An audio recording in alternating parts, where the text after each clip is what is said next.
Halo Sobat Bionews, selamat datang kembali di channel Pi Network Update. Teman-teman, sudahkah kalian klik petir hari ini ya? Kita lihat base rate-nya teman-teman menjadi 0,0108 teman-teman ya, yang di awal bulan kemarin masih 0,0117, sekarang menjadi di bulan Juni menjadi 0,0108. Oke, teman-teman, saya tidak akan membahas mengenai base rate lebih dalam, tapi saya akan membahas ini kenapa gitu ya. Open mainnet itu harus segera terbuka, teman-teman ya. Dengan kata lain, ini sangat penting, teman-teman.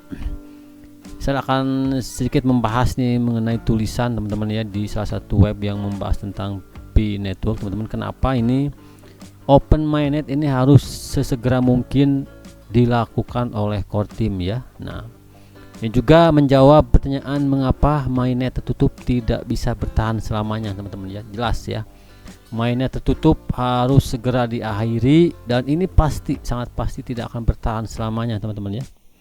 Karena di sini dikutip nih, saya akan bacakan sedikit, teman-teman. Ini memang sangat masuk di akal ya. Di sini dijelaskan, teman-teman, mainnet tertutup hanya menguntungkan pembeli untuk saat ini ya.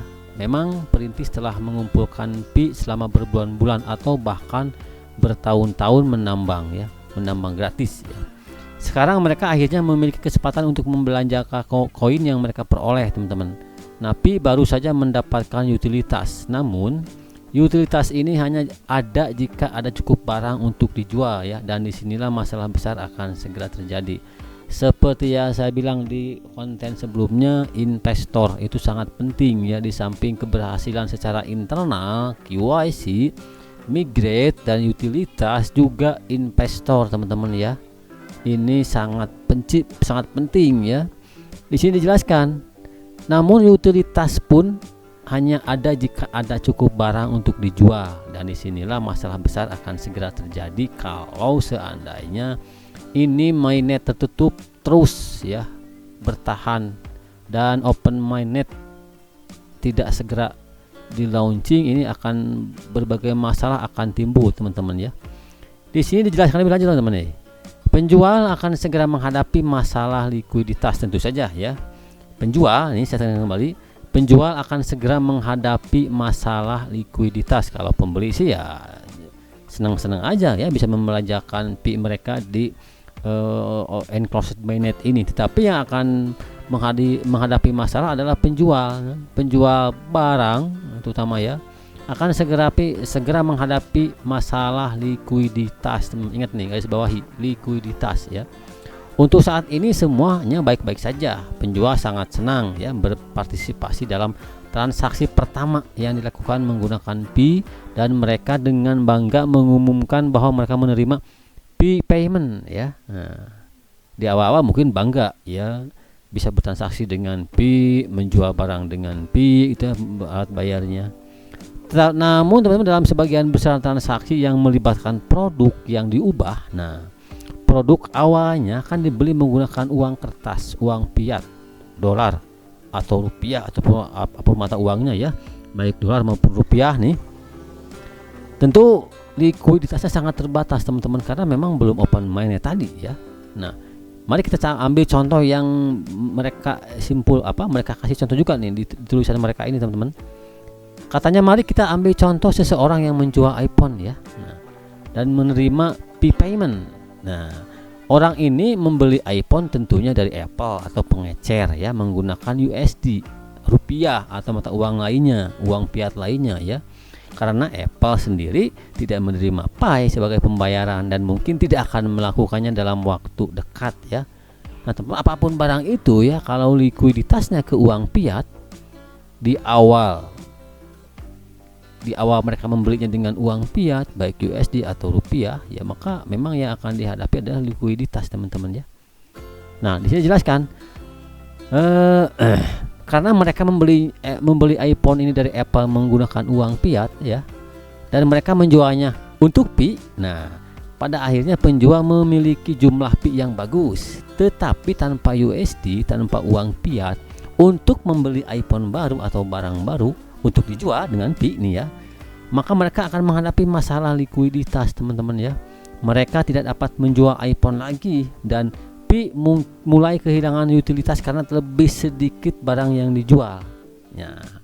Jadi utilitas Pi pun mungkin akan tidak berjalan dengan baik, teman-teman, karena masalah likuiditas tadi. Penjual produk menjual produknya dari luar menggunakan uang fiat, sedangkan mereka menerima pembayarannya dengan Pi payment, tentunya mereka akhirnya akan kehabisan modal, temannya, untuk membeli barang baru untuk dijual dengan alat bayar Picoin tadi ya.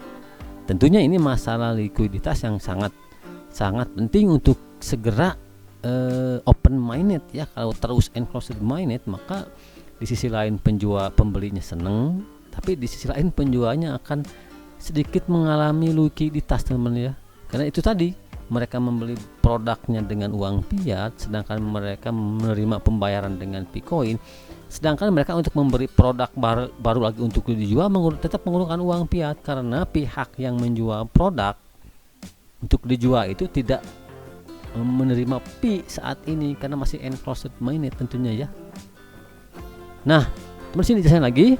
Satu-satunya kemungkinan bagi bisnis yang menerima Pi payment untuk bertahan hidup adalah agar mereka memiliki cara untuk menukar Pi mereka dengan USD atau mata uang fiat lainnya.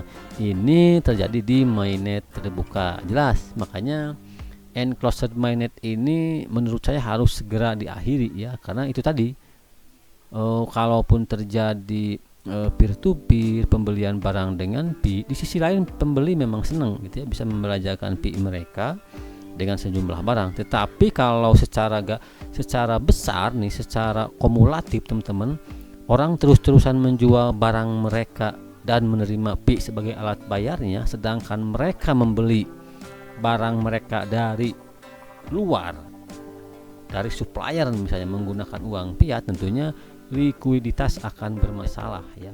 Oke, teman-teman, itu intinya mengapa ini mainnya tertutup harus segera diakhiri dan tidak bisa bertahan untuk selamanya. Dan masalah waktu ini sangat penting ya. Ketepatan waktu ini sangat penting untuk menentukan keberhasilan Pi network ini. Ketepatan waktu untuk menentukan nih kapan harus open mainnet, teman-teman. Jangan sampai kelamaan di enclosed mainnet yang ujung-ujungnya nanti utilitas sebagus apapun ini akhirnya akan kekurangan barang untuk dijual karena masalah likuiditas tadi ya.